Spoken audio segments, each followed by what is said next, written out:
So I changed the title a little bit, but starting out with the famous quote from L.F. Richardson about big swirls and little swirls, because that's mainly what I've been looking at. I want to thank the organizers for inviting me to this talk, and especially Oscar for helping me with the code and making the graphics here, and conversations with people here at the university. And now I know what everybody's talking about with the echo, because I hear it now too. So this is a satellite image of, yeah, now I don't hear the echo as much.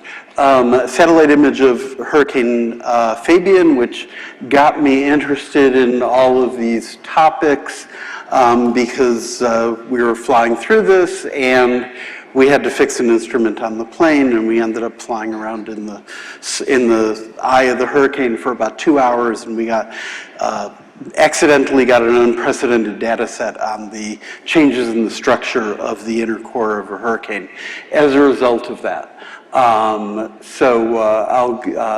2003 was also a very interesting year because we had new satellites with higher resolution imagery, and we got to see things we never saw before.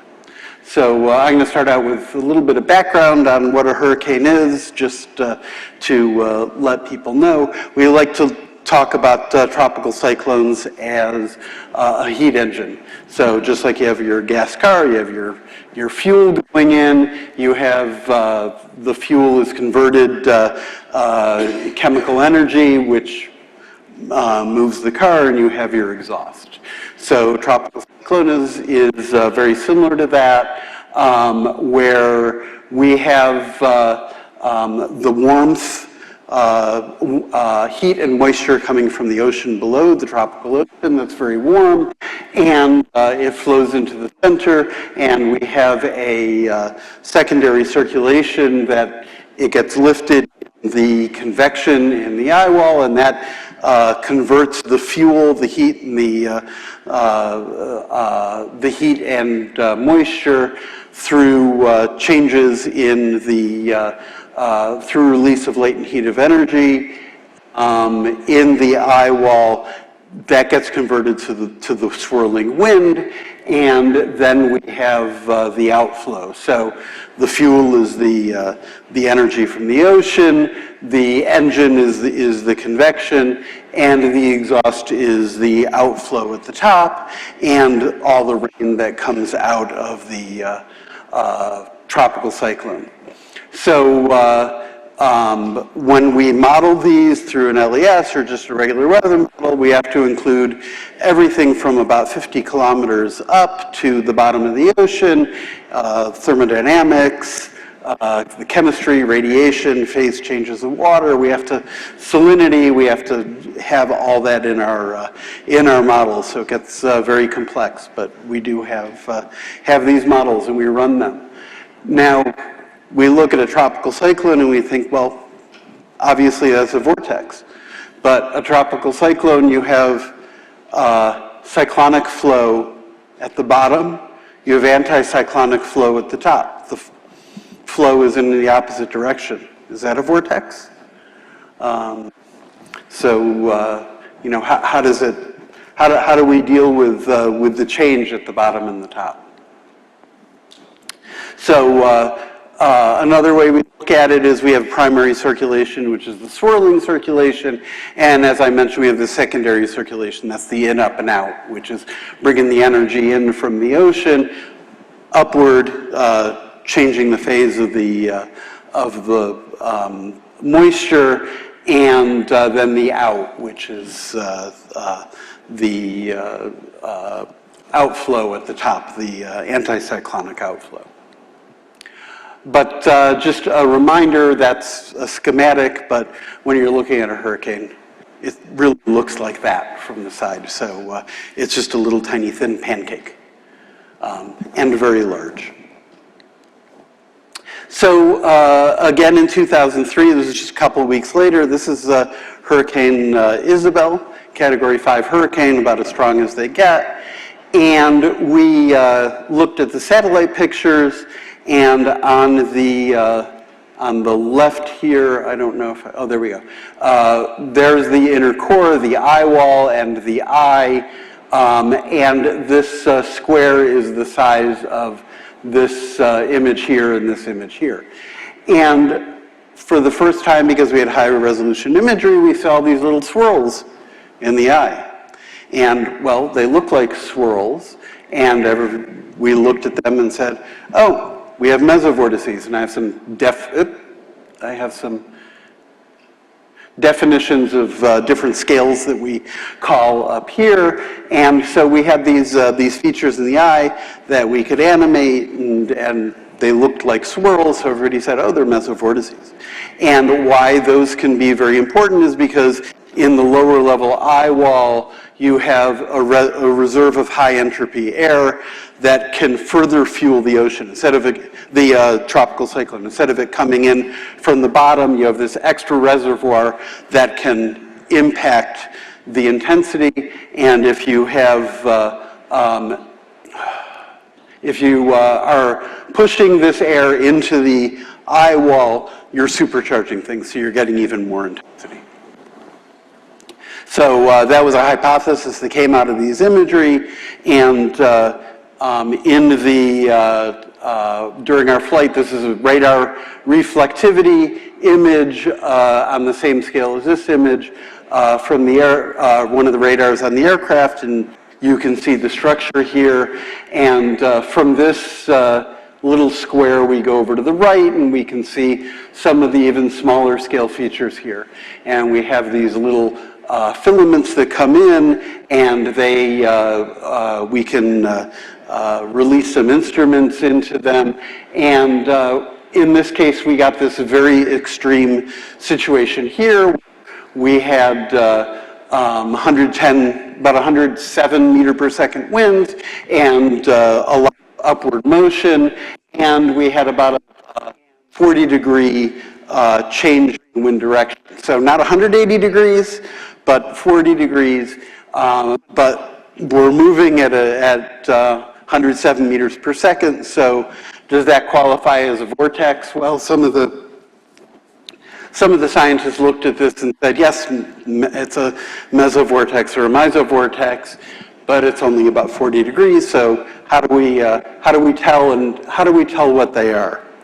So we can go through history and look at a lot of these features. I mentioned we saw them in satellites from 3, but back to 1958, we have aircraft going in and seeing these features in the eye. We have all sorts of different imagery of polygonal eye walls, and the hypothesis was that the vertices of the polygons, they are related to these mesovortices, and all sorts of other features here that we can see. We can see these in radar reflectivity and all sorts of other studies that look at these. I won't go through them all. We can look at them later on your own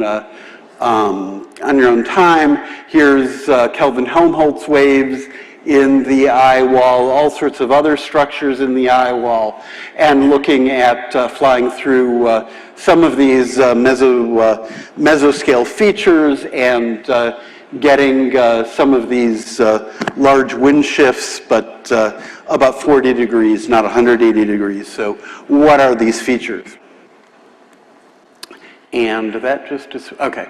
And we have modeling studies of these. And so some of these modeling studies, they look a lot like the features that we saw in the satellite imagery. This here is vorticity in the inner core there, and it looks like those features. That's vorticity. That's not the actual flow. But one of the problems is we fly around in the eye a lot, and especially in Hurricane Fabian, and we don't see any signature of these structures that look like mesovortices. There's no wind shift at all. So The interesting thing about the models is the models don't make these. If you start out with these, they're there, but if you just start out with regular flow, you don't get these features that are hypothesized. So I'm looking at these for 20 years, and then I got contacted by Chao Chun and started looking at it in a different way.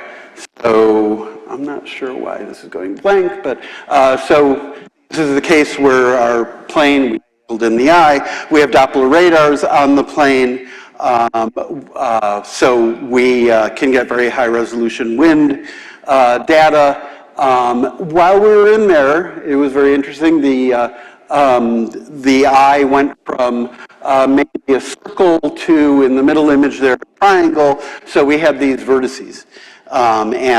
So I wanted to look at whether these vertices were related to vortical features. And so we have all this data. We have satellite data, we have aircraft data, we have land-based data, all sorts of radiances and all sorts of stuff. And how do we put it all together? Well, we have a data assimilation system. We use an ensemble Kalman filter to put it all together. And we, in this case, I did it on a 3.5 by 3.5 degree grid with about 1 kilometer resolution to look at this. And I did the analyses every 6 minutes in time because every circle was about every 6 minutes. And it got really, so this is just an example of the sort of data that we have when we do the analyses, just so you can see that we have extremely high data coverage. The Doppler radar gives us range gates every 150 meters, so a lot higher resolution than the analysis that we have. One of the complications here is that our plane is moving. These features represented by the circle up here, they're moving. In this case, they're moving at about 80 meters per second. Our plane is moving 120 meters per second. We have 2 antennas on the plane. So if we're flying and these things are moving in different directions, we're sampling the feature twice. If we're making a circle, we're sampling it 4 times, but the feature is moving, so we're just spreading, we're just losing the feature. So it took a long time to realize how to actually do the data. So we, instead of using all the data, which smoothed out the features and we lost the features, I decided eventually to use the data from 1 antenna only on one side of the plane, and then we don't smooth these out. So this data coverage we have, and this is the change of 3 analyses that I was doing. This is the radar reflectivity from the plane. And yeah, so here's an example of the analysis. And the circle here is the same circle on the analysis. You can see the horizontal wind field, and there's really nothing that's showing up at the vertices, even though we have pretty high resolution data through there. And with the help of Oscar, I was able to calculate Utex here, and over that same area. On the left is the vorticity, and we're not seeing much structure in the vorticity at all, but you can see positive vorticity, negative vorticity. It's not all positive vorticity in a tropical cyclone. On the right is Utex. We're not necessarily seeing a maximum of the Utex at the center. We're seeing all sorts of small scale features here. Not entirely sure what they mean, but we're not necessarily seeing features at the vertices of the triangle that we saw in the radar reflectivity. So we still need to interpret this more. Some other things, looking at the small scale features, the features that we see in the eye wall, what are they? This time here, you can see some of the features in the eye of Hurricane Dorian, and you can see not so much going on with the vorticity, but you some structure here. In this case, we have maximum liutex, the vertical liutex on the bottom, the horizontal at the top, because we have the overturning circulations. And you can see some structure here, whether those are related to those features in the eye wall. In the eye, we have to interpret that soon. We've just started producing these just over the last few weeks. Some boundary layer roll vortices in the near the ocean surface in the vertical. Looking at those, we haven't been able to sample them because they're too small and too close to the surface, and we can't fly that low. It's not safe. All of our instruments blow away. But from the Doppler, we're able to see a little bit of that here. We can see some of these features near the surface. This again is hurricane. Can't predict why we get a secondary ring around the tropical cyclone, and that cuts off the inner ring and changes the size and the intensity of the storm. We can't predict that. It's really important. We were predicting one of these before Hurricane Melissa hit Jamaica this year, and it would have been a larger but weaker storm. It was this was very important in the landfall of Hurricane Katrina in Louisiana years ago. We don't know why it happened, but we do have samples. Here's a case with horizontal again on the top, vertical components on the bottom. This is Hurricane Patricia, which was the strongest hurricane ever measured. You can see that we have multiple rings in the vertical vorticity here, multiple rings in the liutex, but they're not co-located. And the rings in the vorticity are related to the wind speed maxima that you get in the outer ring and the inner ring, but they're not related to the patterns in the liutex. So we're going to have to figure out what that means. It's really interesting to see these results. And then just a couple hours later, everything collapsed. The inner eye wall collapsed, the outer eye wall took over, and we have a very different structure in both the vorticity and in the liutex. And then tropical cyclogenesis, there's a whole bunch of different ways we look at that. There's, do they develop top down? Do they develop bottom up? Are they conglomerations of what we call vertical hot towers with convection? Here's a satellite image, and you can see a bunch of possible little vortices all through that. We do have some Doppler radar here. This is the system that became Hurricane Sally in 2020, and this is about 5 kilometers up. You can see all sorts of little, the top is about 5 kilometers up, the bottom is about half a kilometer up. You can see little vortices, little circulations, and the liutex associated with them. Some are counter-rotating, some are cyclonic, some are anticyclonic.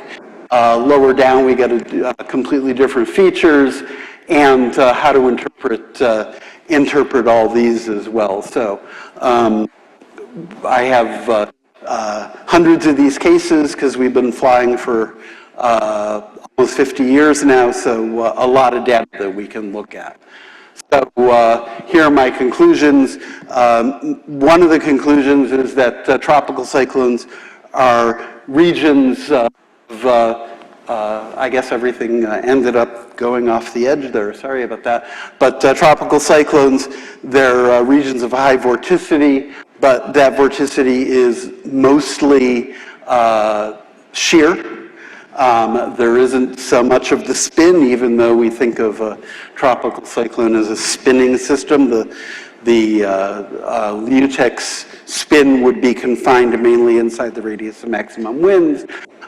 Still not sure what these polygonal vortices, polygonal eye walls, and features in the eye are, and we need to do a lot more study to figure out how all of this matches together. So I'll end there. Thanks a lot.